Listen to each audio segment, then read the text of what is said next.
Sports tonight, Wednesday, August 10, free at last. The Tigers captain tells of his broken jaw, not to mention Dermy. Where to now? Only League Chief John Quayle knows, and he's letting us in on the secret. Elton Flatley is still living on pocket money playing rugby, but if the Bulldogs or the Broncos get their way, he'll soon be a multi. And Kieran Perkins remaining afloat despite humping a nation's expectation.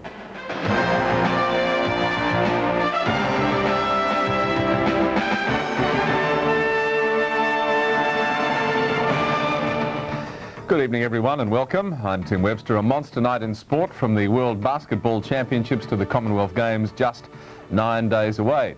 Headlining, though, AFL and Fitzroy chairman Dyson Hall-Lacey has broken his silence on merger negotiations with the Melbourne club. Hall-Lacey has admitted plans have advanced well past preliminary stages and that the league is now ready to discuss the proposition. After meeting with Fitzroy players for half an hour, Dyson Hall-Lacey had little to say about anything last night. What was discussed? Nothing at all? That was between us and the players and the staff. Thank you. Was the merger discussed at all? It was between us and the staff and the players. Any other clubs to discuss this merger, or is it just a whole lot of... I'll be making a comment if and when the time is appropriate. But a different day, a different attitude. The Lions leader breaking his silence, admitting the club is having ongoing talks with another club regarding a merger. We have, in fact, talked to a number of clubs, some by courtesy, but we have a preferred option, and discussions with one particular club that I'm not at liberty to name have progressed past the preliminary stage. We'll be quite happy to negotiate with any clubs that are thinking about merger. It's believed Hall-Lacey told the players the club wished to continue on its own, but was looking at other options. He asked them to concentrate on the playing aspect. They would be informed of any developments. Fitzroy's had talks with 9 clubs in the past 9 months, but Melbourne is at the forefront of current discussion. The AFL have publicly and privately said that the first 2 clubs to merge will get significant benefits, and it just may be that it's the first in, best dressed. Last week, solicitors who act for Fitzroy registered the name Melbourne Lions. The business must start operation by October 5, or the name will be deleted and up for grabs again. It's a pretty smart move, if it has been done by someone in authority. Meanwhile, the season continues for the players. Last night, a small squad went through a short session. Senior coach Robert Shaw, an onlooker. His resignation at the conclusion of the current year did draw a reaction from the chairman. People like Robert are always hard to replace, but not impossible. Well, Richmond captain Tony Free plans to return for the final round of the home and away matches. That's September 3. Speaking for the first time about his clash with Dermot Brereton, Free tonight told of broken jaws and a whole lot more. Finally up and around, Tony Free. The Richmond skipper still sore and sorry from his collision with Sydney's Dermot Brereton 11 days ago. I'll tell you right now, I've done not much. I've been popping the tablets, sitting back on the couch and wishing the phone stopped ringing, I think. Known for his courage, Free, with the plate holding his jaw together, hopes to be running next week. He's pencilled in a return to action for round 24 against Geelong. I've really looked at the last home and away game as being the one that I want to be back for, and you know, I'll have to consider medical opinion a little bit, but I'm sure I'll be right for that. While his teammates prepare for Sunday's match with Hawthorn, Free can just stand on the sidelines and reflect on what's been one of football's most controversial incidents. Dermot's obviously been a champion in the game, and especially at Hawthorn, and been a fantastic attribute to the game, I think. And I haven't lost any respect for Dermot whatsoever. You could do with a shave. Could do with a shave. I'll tell you what, when you got a broken jaw, it's the last thing you think about is having a shave. But I haven't had to go to work or anything like that, so I've been fortunate enough, not to have to do that. It's a wonder we could drag him away from his Nintendo games. Rugby League, and in a history-making move, the Sydney-based establishment will stage the first of next year's semi-finals in Brisbane. Now, Suncorp Stadium, the Old Lang Park and the ANZ Stadium are bidding to host the game. With 3 teams from Queensland in next year's expanded competition, it comes as no surprise that Brisbane will be chosen to host the first semi-final in the new 8-team playoff. Those in charge of Suncorp Stadium and ANZ Stadium will tender for the first semi to be staged outside Sydney. The good news is at least there's going to be a game in the semi-finals for 1995 to be played in Brisbane. It's a gamble, considering there may be no Queensland teams playing. If the people didn't support it because there was no Brisbane team in it, well, then you don't do it again. You go somewhere else. The league is also looking at Perth and Auckland as other semi-final venues in 1996. And in another break from tradition, first-grade games in the 95 season will kick off at 2:30 and not the regular time of 3 o'clock. And I think that half an hour, in the majority of the cases, gets us back home on the night after the match, rather than overnight accommodation for teams. The league remains coy about Super League and privatisation, but they did send board member Graham Lovett along to meet one of the prime movers behind the two issues, News Limited. Look, as far as we're concerned, we've had lots of discussions with News Limited in relation to a number of factors. The story is written, I really have no comment on it. But Quayle does concede that a Super League and privatisation is part of the league's future plans. Meanwhile, the league is disappointed that the latest player dispute between Manly and David O'Donnell seems headed for the courts. As you know, so many guys that shake hands and it's a deal, it should be a deal. O'Donnell signed a 2-year deal with the Roosters, while Manly believed they had a binding verbal agreement. After the break in sports tonight, the Dream Team lower the boom on Australia at the World Basketball Championships, and a schoolboy, the Broncos and Bulldogs rate the hottest unsigned talent in rugby league.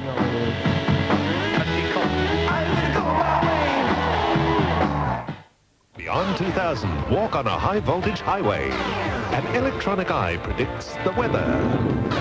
The most powerful virtual reality system in the world. Step into the future with Beyond 2000, Thursday on Capital.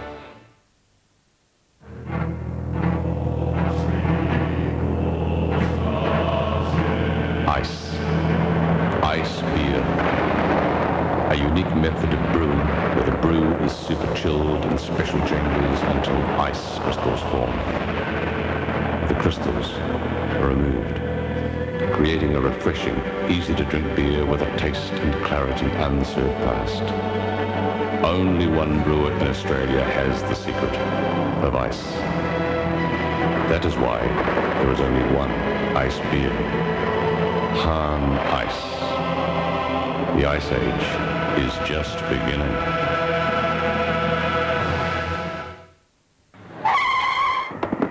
Ever get so hot you can't help blushing? We call it libido meltdown. Drive your burning desires to the snow. Fantasy Lane. Jeff Bridges. We've got a blaster out there. Tommy Lee Jones. His name's Ryan Garrity. According to the report, the guy can build bombs out of biscuit. In a duel that's about to blow this city sky high. I've come here to create a new country for you called chaos.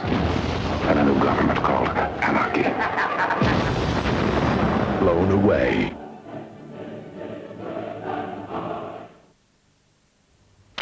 Seven out of 10 people still aren't eating enough fibre. So it's worth knowing that in every bowl of Kellogg's All-Bran, there's about as much fibre as you'd find in 19 grapefruit halves. Kellogg's All-Bran keeps you healthy on the inside. Ever get so hot you can't help blushing? We call it libido meltdown. Drive your burning desires to the snow. Fantasy Lane. I just had to do something to make myself more desirable. Guys just can't resist a chick with a hemorrhoid pillow. If liposuction was the answer... Suck the fat out with a vacuum. Did they have to change the bag? What was the question? Roseanne, weeknights. Well, this young man's name is Elton Flatley, and so far he's flatly refused the lure of rugby league's big bucks. But with the Broncos, and Bulldogs chasing this nudgy teenager, a Winfield Cup career is not far off. That is, of course, after a schoolboys rugby union tour.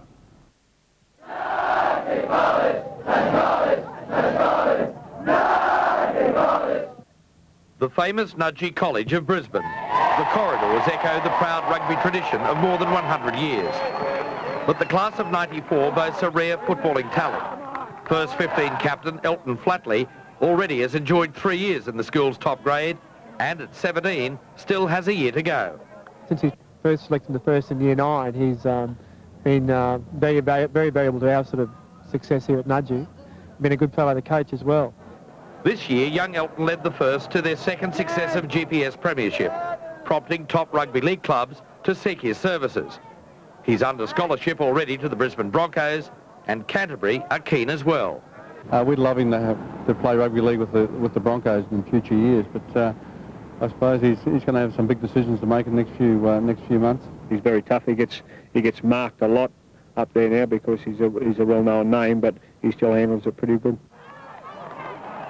But Elton Flatley's first priority is to the amateur code of rugby. He's flattered that the power players of the professional code are after his signature. But all he wants is a spot in the Australian schoolboys rugby side to tour the United Kingdom later this year. It's one of the main goals for any rugby player at school level, so it's a good team to make. It's a 2-month tour, so it'll be good.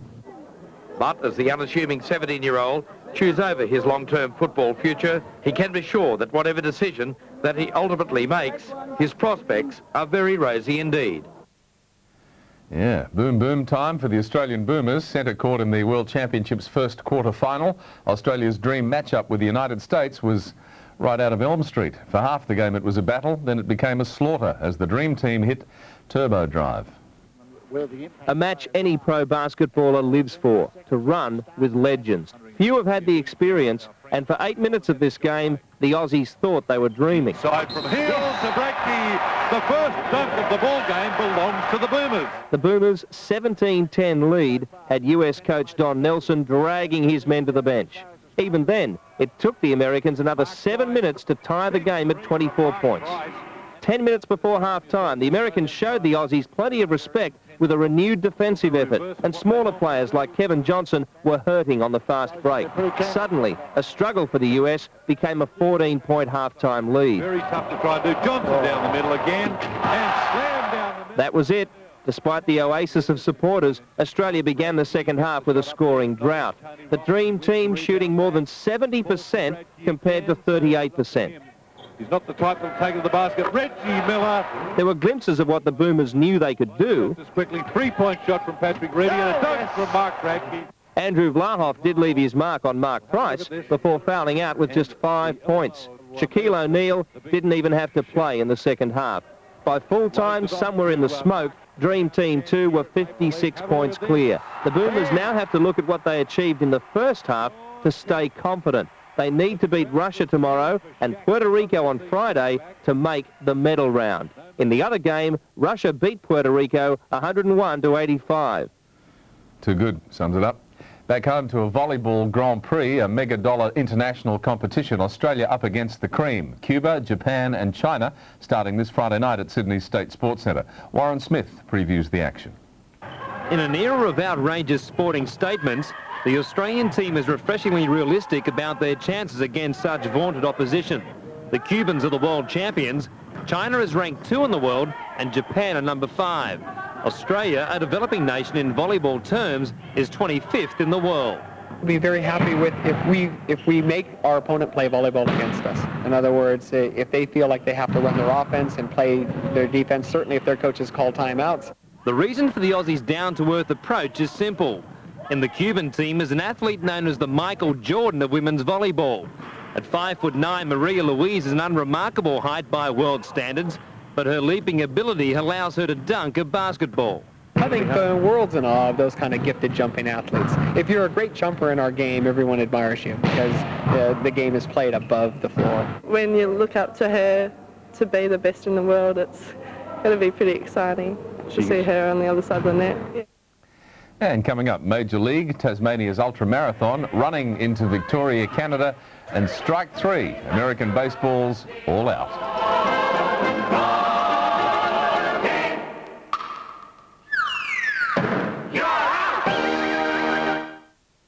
It's about strength. It's about grace. It's about speed. It's about power. It's about winning. But most of all, it's about the memories. The 15th Commonwealth Games exclusive to Capital. Blimey, Dick, what's this thing? Oh, hi, Bear. I just bought it. Oh, saw you coming, didn't they? Won my first Bathurst in one of these back in '81. Really, Dick? very straight they are. What's it run on? Rocket fuel? As a matter of fact, I just filled it up on Shell Half-Lead. Shell Half-Lead? Admirable sentiment, Dick, but don't a dinosaur like this need... You say something, Barry? Nothing, Dick. Shell Half-Lead. Half the lead, all the performance. Ever get so hot you can't help blushing? We call it libido melt dark. Drive your burning desires to the snow. Fantasy Lane. Ah, the joys of selling something through a newspaper. Not to mention the cost and letting strangers into your home. There is a better way. We are the cash converters. If you have goods of value, your local cash converter will give you cash on the spot. Top prices are paid, and it's the friendly, convenient, and easy way to convert your unwanted goods into instant cash. Forget the paper and sell your goods at a cash converter today. Cash converters will make your day. Cash converters. When some problems come up in life, there are many people you can turn to. But when other problems arise, you may feel that there is no one to help.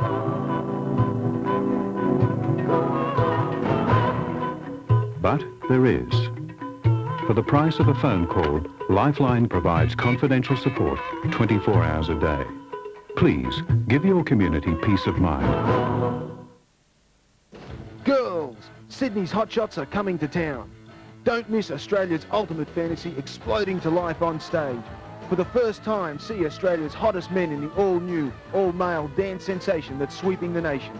Come feel the heat as the hotshots turn it up for 2 hours of fun-filled fantasia appearing at a venue near you.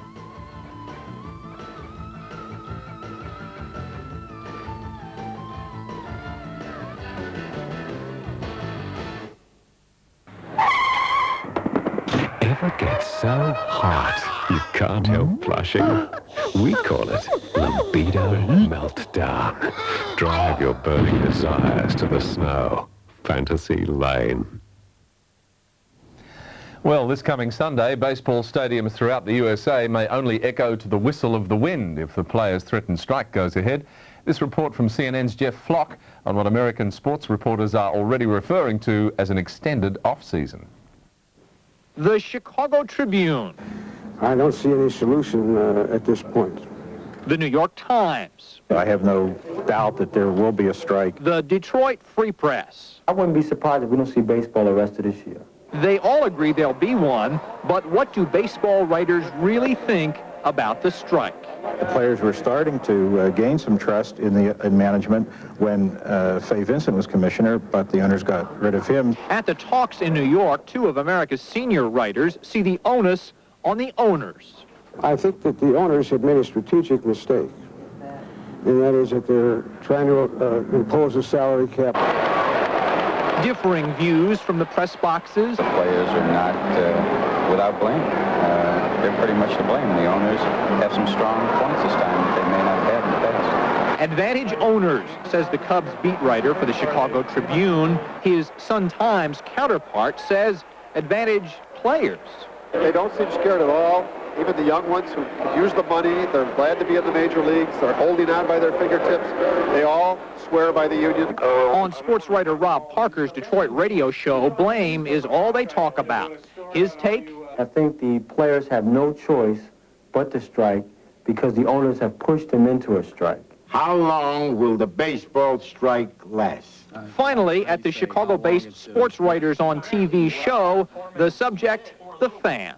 I think a long strike, the fans are just not going to stand for it this time. I really think that the fans are not prepared to just come back and welcome baseball back with open arms. If they blow off the World Series, I think there would be some permanent damage to the fandom. But longtime Chicago baseball writer Bill Gleason puts it in perspective. There's a lot going on. In a city like Chicago, baseball shuts down. It's not like the guys on the garbage trucks going on strike. Then we'd really have a problem. Leave it to the sports writers. Nice to hear somebody considering the people who pay their money at the gate to go in and watch. But in the meantime, the diamond-shaped action continues. Matthew White on what remains of the '94 Major League season. We begin at Toronto's Skydome, where Cleveland's pitching troubles continued. Albie Lopez hurting his left knee while throwing in the second inning. Lopez had to be helped from the ballpark. His replacement, Jerry DePoto, didn't have much success, walking the Jays' Dick Schofield with the bases loaded. 2-1 Toronto. When the Jays did get a piece, it was worth it. They pounced on anything loose and ran in 12 runs to the Indians' 4. The conferences on the mound were long and eventful, but at least DePoto was listening. This was the picture for Milwaukee's pitchers in Detroit as the Tigers went on a home run feast. The shot of the day coming from Cecil Fielder, a grand slam securing a 10-4 hammering. Better work on that floss ball, huh, Coach? And now for the play of the day, and it comes from the Dodgers' Roger McDowell, who proves that just because you're in the dugout doesn't mean you're not in the game. Nice catch, Roger, but wait, it happens again. Same inning, another chopper out of bounds, and who's there to collect? Roger with cap in hand. Full results from the National: wins to the Giants, Cincinnati, Florida, the Padres, Montreal, the Phillies and the Braves. In the American, Detroit beat the Brewers, Seattle, New York, Toronto and Minnesota had wins, as did the A's and Royals. How cool's Roger?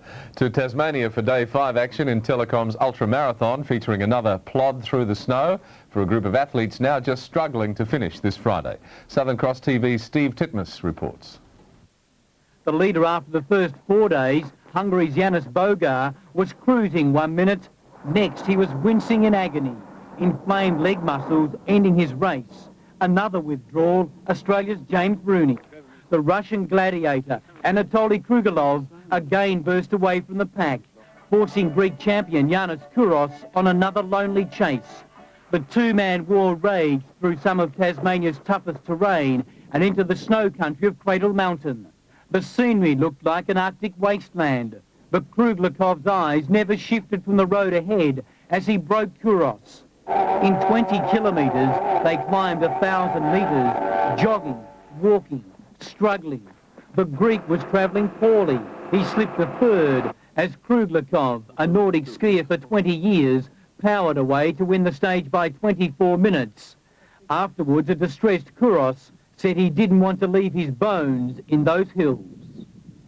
At the same time in Canberra, Australia's remaining track and field marathon qualifiers prepared for their journey to Victoria in Canada and the Games, of course. Here's Gabrielle Hallinan.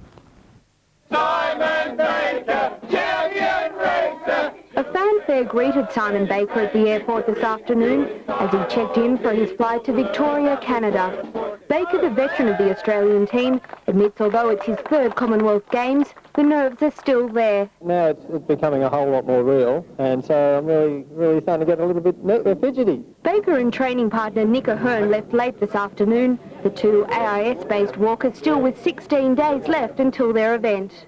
Earlier in the day, Susan Hobson left to begin her preparation for the marathon. It will be only her second race over the distance, and she still has no idea who she'll be up against in Canada. I imagine that basically once I move into the village, I'll be able to look up on the computers the actual start lists. So really, hopefully once I get there, I'll know who's in my race.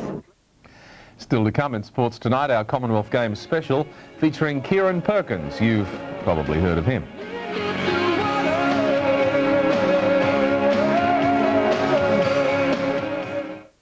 From the creators of Seinfeld comes the next big comedy hit.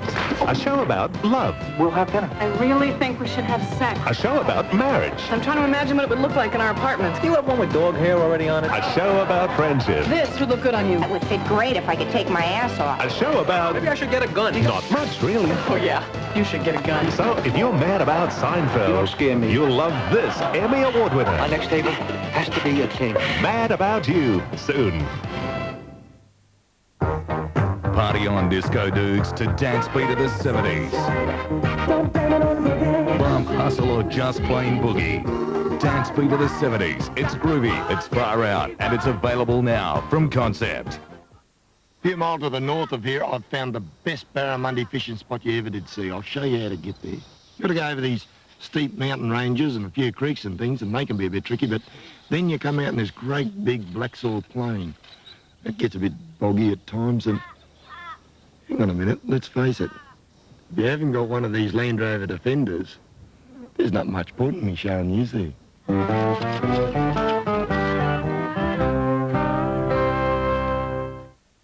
In the not distant future, in a society of perfect order, aggression will no longer exist. But a blast from the past is about to change all that.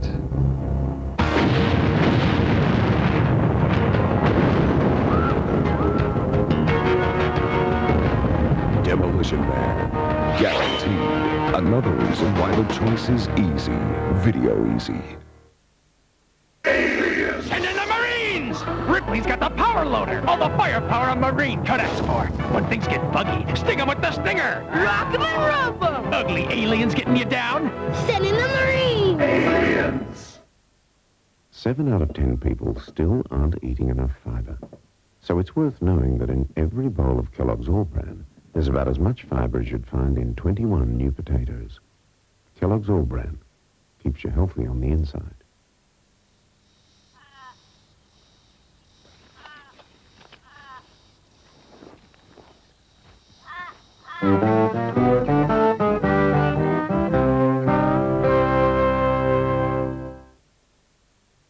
Well, what else is there to say about Kieran Perkins in Canada now, rearing to go, chasing gold again in the Commonwealth Games #1 swim event, the 1500 free. This profile from David Fordham. It's hard to imagine Kieran Perkins is still only 20 years old. The Queenslander is in an elite sporting bracket in Australia, along with the likes of Norman, Gaze and Warren. Not only does he excel in his chosen sport, he's also a marketer's dream. At a recent swim meet in Melbourne, Perkins spent almost an hour pleasing his legion of fans. Late August, he'll be out to please millions more. At the national titles earlier this year, Perkins was outgunned by Daniel Kowalski in his pet event, the 1500 freestyle. The critics loaded their guns, but Perkins says his average performance was all part of an overall plan. The preparations that I've had since the Barcelona Olympics, I haven't had the opportunity really to get a good long stretch of training in, and because I didn't really prepare for trials, it gave me the opportunity to get a good 6 months worth of work behind me, and really it's worked great because I'm swimming better now than I ever have. Perkins' first venture onto the international stage saw him win silver behind Glenn Houseman in the 1500 at the Auckland Commonwealth Games.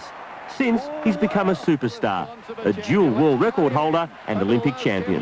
Perkins driving home for Australia. It's cold. Perkins has spent countless hours swimming hundreds of kilometres, getting his body into peak shape for Canada.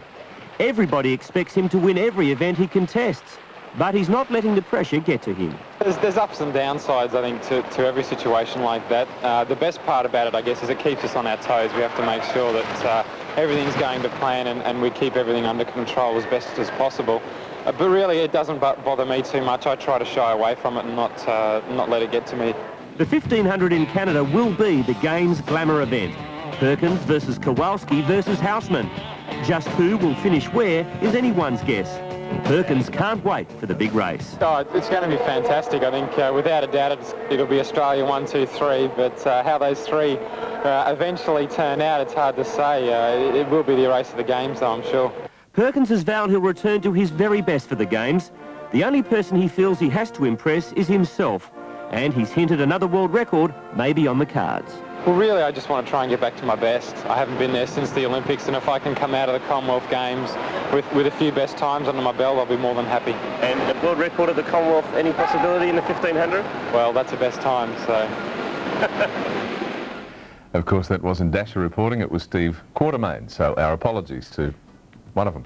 From our super fish to a super story we're featuring tomorrow night, our Billy Woods reports on Australia's most unusual sports sponsorship with basketball, the vehicle chosen to advance AIDS awareness one more step. And speaking of basketball, our good night tonight, Tanya Krevia, short on height but huge on talent as halftime entertainer in the World Championships. Wednesday, August 10. That is Sports Tonight. I'm Tim Webster. We'll see you tomorrow. Good night.